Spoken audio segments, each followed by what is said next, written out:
I saw a video you did sharing a word for the United Kingdom about it being a thin place where it's easy to connect with God. Our nation still seems to be far away from Him. What is it with you and others not taking responsibility when you are wrong on a prophecy like that? Okay, great question. First of all, let's unpack this a little bit. I do remember that word. It was from many years ago. It's on my YouTube channel. And I do remember it was in the midst of a conference, and it was a word of encouragement, a prophetic word of encouragement to the people of the United Kingdom. I was in London at the time, sharing God's heart for what that place was to be, and that it is a thin place where it's easy to connect with God, and He wants it to be a place of intimacy. It's many years ago, but I think that was the gist of it. So I hear what you're saying, that it still looks and feels like your country is far from God in many ways. Now, I want to be careful because I don't want to make it sound like I'm being defensive, because I do think we need to take responsibility when we miss it on a word, and we need to talk about that. But that word wasn't so much a word. If you listen to it, it wasn't me declaring by May of 2020, the United Kingdom will see complete and total revival and reformation and be a nation completely restored to God. It was a word about God's heart for what He created that place for. And my experience with prophetic words like that is they are words of encouragement and invitation for each individual believer grab hold of and press into.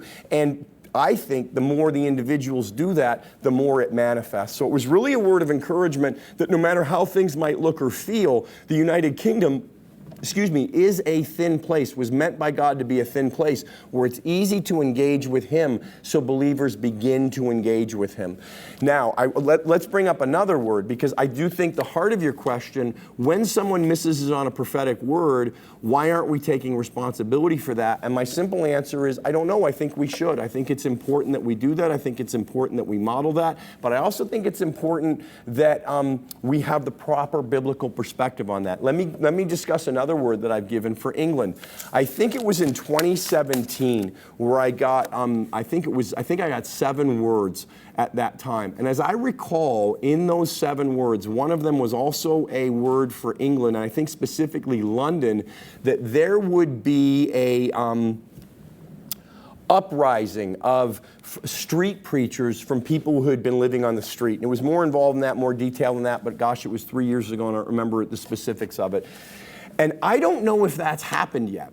And on words like that, I am more than willing to say maybe I missed it, but I also want to say I think it's important that we model that we're all learning, we're all growing. But if you get a really specific word, because even in that one, I don't think I said this will happen this year. I think it was me saying these are words I'm hearing this year for the church and the body. But let's say if I did say in that, and I haven't watched it since we recorded it, so it was 3 years ago. If I did say in 2017 this will happen and it didn't, then I'm absolutely willing to say I think I missed it. But I remember that word, and I remember the heart of God in that word. And what I would say is it's important to say I missed it on the timing of this.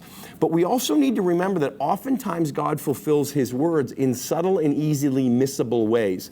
Throughout the Old Testament, there were words prophesying and declaring the coming of the Messiah.